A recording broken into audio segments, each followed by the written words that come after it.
Olá pessoal, tudo bom com vocês? Sejam bem-vindos mais uma vez aqui no canal. Eu sou a missionária Paula, sou psicanalista e no vídeo de hoje nós vamos falar sobre um assunto um pouquinho delicado. Nós vamos falar sobre a criança e o divórcio. Tendo em vista alguns atendimentos que eu tenho tido no consultório, eu estou percebendo a importância da gente falar um pouquinho sobre esse assunto, tá bom?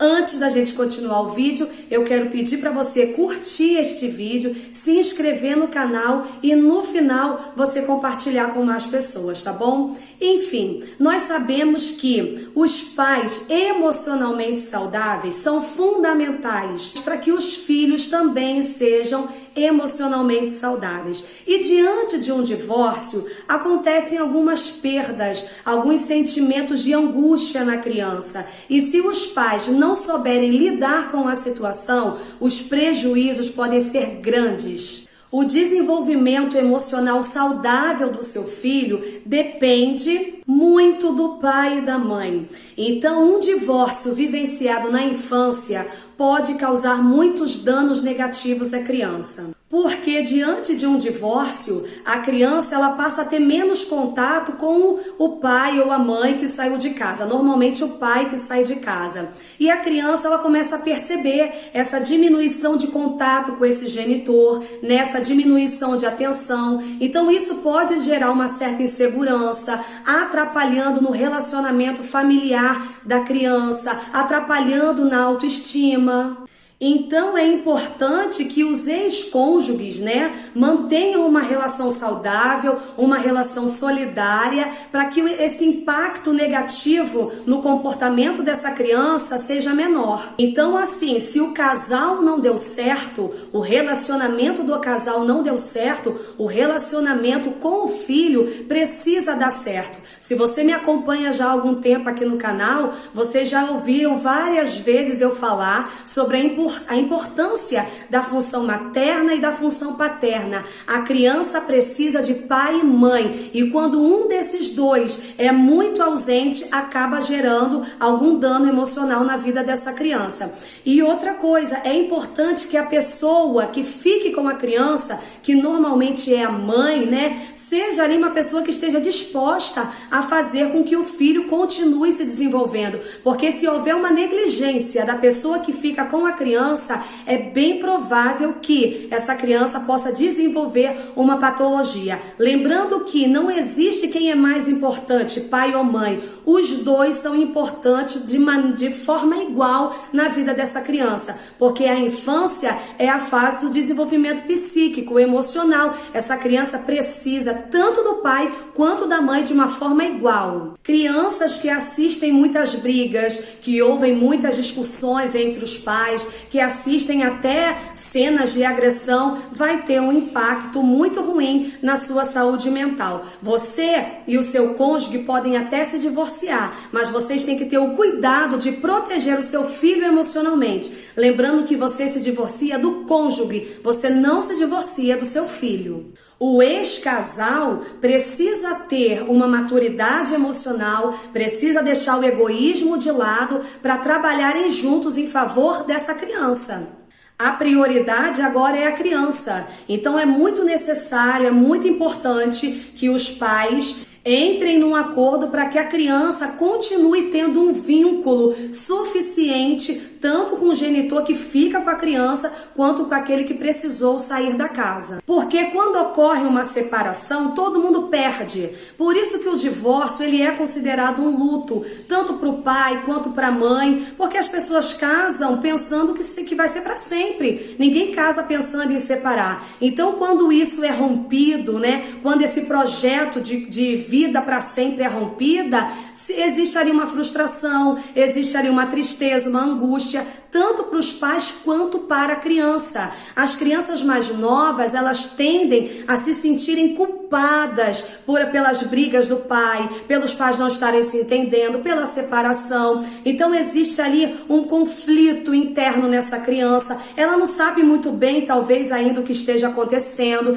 Existe um sentimento de abandono. Por isso é importante, após o divórcio, tentar manter uma rotina regrada para essa criança. Uma rotina mais parecida possível, né? Uma rotina mais semelhante possível ao que essa criança tinha antes dos pais se separarem. É importante que tenham as mesmas regras, que tenha ali uma mesma visão, que tanto o pai quanto a mãe entrem, né, num acordo com relação a limites.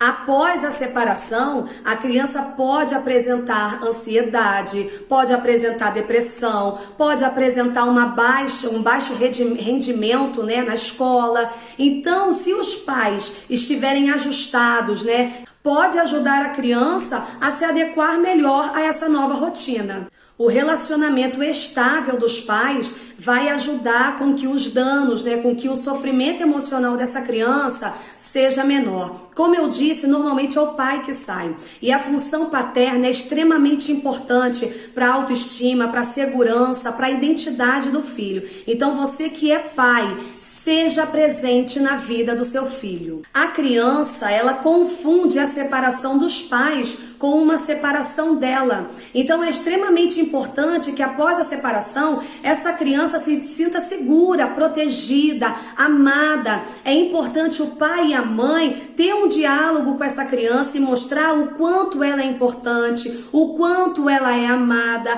mostrar que ela não tem nada a ver com o que está acontecendo, porque se ela não se sentir protegida, essa criança mais tarde, ela vai ter dificuldade de se relacionar com outras pessoas e também de externar os seus medos, os seus receios. É importante que os pais criem um ambiente para ouvir a criança. Abra espaço para a criança falar sobre o que ela está sentindo, sobre as suas dores, sobre o que ela pensa.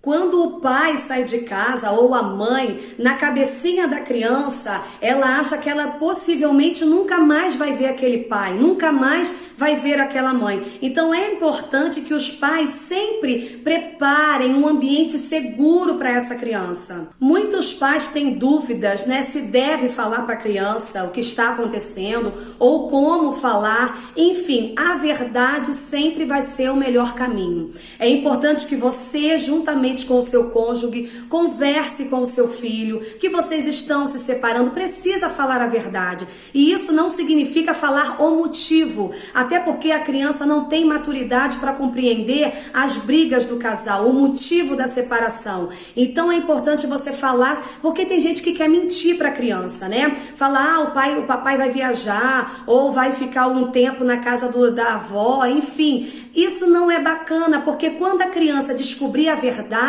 a criança vai se sentir enganada e ela vai internalizar no inconsciente dela que os pais mentiram, que são os objetos de confiança dela, né? Ela descobre uma mentira, em quem essa criança vai confiar? Então esse sentimento de engano só vai piorar as coisas. E eu volto a dizer, quem se separa é o casal e não o pai e a mãe. As crianças não devem entrar na briga do casal, nas questões do casal. Normalmente, após o divórcio, existem algumas coisas para ser resolvidas, como, por exemplo, a questão financeira, a questão da pensão. O filho não precisa ficar por dentro de todos esses assuntos. Já basta que possivelmente essa criança, ela já viu que o casal não estava bem antes da separação. O casal ali já devia estar dando sinais de que não estava bem. E a gente acha que a criança não absorve as coisas. E a criança absorve tudo que está à sua volta. Ela pode talvez não ter a compreensão exata do que está acontecendo, mas ela sente que tem alguma coisa errada. Os problemas devem ser resolvidos entre o casal e não levar né, para a criança. É uma covardia quando você fala para o seu filho problemas que são os adultos que precisam resolver. Problema de adulto, quem resolve é adulto. E outra coisa, se você deseja que os danos da separação sejam menores no seu filho, não fale o que você pensa do pai do seu filho. Não fale o que você pensa da mãe. Você precisa preservar a imagem do pai e da mãe. mãe. Sabe por quê? Porque a criança, ela se identifica com os pais. Então, quando você fala mal do pai para a criança se sente ofendida, se sente magoada por causa da identificação. É como se você estivesse falando mal da própria criança. Então, não vale a pena. Eu já atendi mulheres muito machucadas, feridas, né, por causa do divórcio, querendo descontar na criança. E eu tinha uma paciente que ela falava: os meus filhos precisam saber quem é o pai deles. A criança não tem maturidade para ouvir, para saber de certas coisas. Conforme a criança for crescendo, aí sim ela vai chegar numa fase que ela vai entender quem é quem, e aí ela já vai ter uma certa maturidade para lidar com a situação. Lembrando que a alienação parental é crime. Você não precisa ficar querendo trazer seu filho para perto de você ou colocar contra quem saiu de casa. Essa criança, ela somente precisa sentir que ela continua sendo amada e ela continua sendo protegida. Já basta todo o sofrimento que a criança está passando com o divórcio. Então, quanto mais você joga essa atenção sobre a criança, mais confusa ela fica. Mesmo que você esteja em guerra com o seu cônjuge, você precisa passar paz para a criança. Tentar conduzir a situação da forma menos prejudicial possível. Outra coisa, os pais precisam se respeitar, pelo menos na frente da criança. Tem mães que ficam se vitimizando, mostrando que estão magoadas com o pai que saiu de casa. Isso é como se você jogasse uma bomba no colo da criança e a criança não sabe como resolver isso. A criança não sabe o que fazer com isso. Isso é infantilidade, é imaturidade, é egoísmo, tá? Então eu sempre falo aqui que isso é uma covardia. Então, se você está passando por um processo de divórcio e você precisa de ajuda, procure um terapeuta, procure ajuda de um profissional para que essa separação fique menos danosa possível, tanto para o casal quanto para a criança. Talvez numa terapia de casal você vai descobrir que vocês ainda têm muitas coisas em comum e talvez o divórcio também nem vá acontecer. Quanto mais maturidade e entendimento os adultos tiverem sobre a situação, menos prejuízo é causado para a criança. Então, você não está sabendo lidar com o que está acontecendo na sua vida hoje, nesse processo, busque ajuda de alguém. Eu tenho certeza que você vai conseguir elaborar da melhor maneira possível para que haja menos dano, tanto para você quanto para os seus filhos. Tá bom, gente? Eu sei que é um assunto delicado, mas nós precisávamos conversar um pouquinho sobre isso. Eu espero que esse vídeo tenha te ajudado. Muito obrigada por você ter ficado comigo até aqui. Deixa aí seus comentários, tá bom? E até o próximo vídeo.